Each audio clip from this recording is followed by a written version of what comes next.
বলছি যে পুরনো তৃণমূল যখন দেখেছিলাম আমরা, অভিষেক বন্দ্যোপাধ্যায় পুরনো তৃণমূলের লোকজনদের যখন সাইড লাইন করবেন বলেছিলেন, তখন সৌগত রায়কে দেখেছিলাম আন্ডার প্যান্ট পরে সুইমিং পুলে ঝাঁপ মারতে।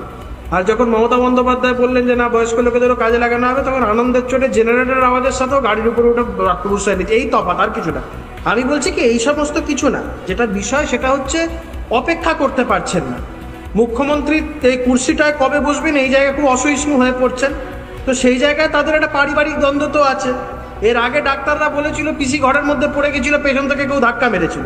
এখন সেটা কে মেরেছে সেটা বলতে পারবো না, তবে একটা পারিবারিক বিবাদ চলছে, এটা স্পষ্ট বোঝা যাচ্ছে। ওদের পারিবারিক বিবাদ, ওদের দল, ওদের পরিবার, সেটা ওদের বিষয় চলছে। কিন্তু এই যে বারংবার করে আপনারা বলছেন না বিদেশে যাচ্ছে চিকিৎসা করতে, বিদেশে যাচ্ছে চিকিৎসা করতে, কে যাচ্ছেন? অভিষেক বন্দ্যোপাধ্যায়, যার পিসি রাজ্যের স্বাস্থ্য ব্যবস্থাকে নিয়ে এত বড়াই করে, তার নিজের ভাইপো রাজ্যের স্বাস্থ্য ব্যবস্থার উপরে ভরসা রাখতে পারেন।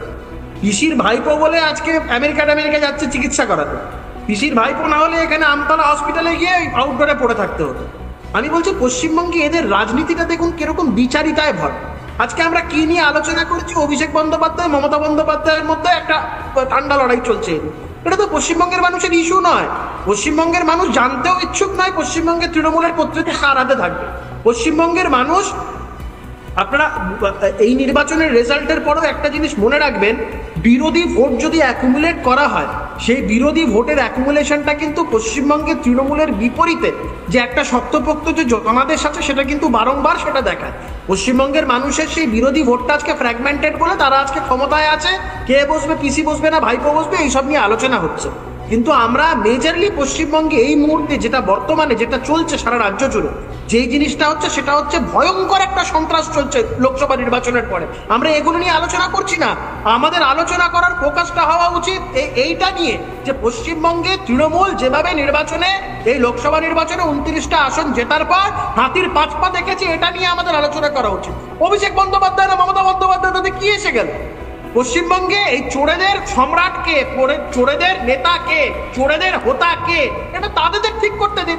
চোরেদের দলদের ঠিক করবে তাদের নেতা কে, তাদের হোতা কে। এখন কার কোথায় ঘোষা হবে, কে বিদেশে যাবে, কে ঘুরতে যাবে, কে ট্রিটমেন্ট করাতে যাবে, কি করতে যাবে, সম্পূর্ণ তাদের প্রেরোগেটিভ।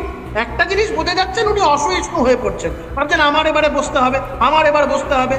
আবারও বলবো, যা পরিস্থিতি তৈরি হচ্ছে, যেভাবে জল যেদিকে গড়াচ্ছে, মুখ্যমন্ত্রীর বাসভবনের অন্দরেও মুখ্যমন্ত্রীর নিরাপত্তা নিয়ে আমরা চিন্তিত। কদিন আগে মাথা টাথা ফেটে গেছিল, ডাক্তাররা বলে যে পেছন থেকে কেউ ধাক্কা দিয়েছে। এখন এই বাইরে টাইরে চলে গিয়ে যদি কোনো বড় রকমের কোনো কনস্পিরেসি হ্যাচটাপ হয়, সেটা অবশ্যই নিরাপত্তার বিষয়গুলো দেখা উচিত। আমরা যথেষ্ট চিন্তিত।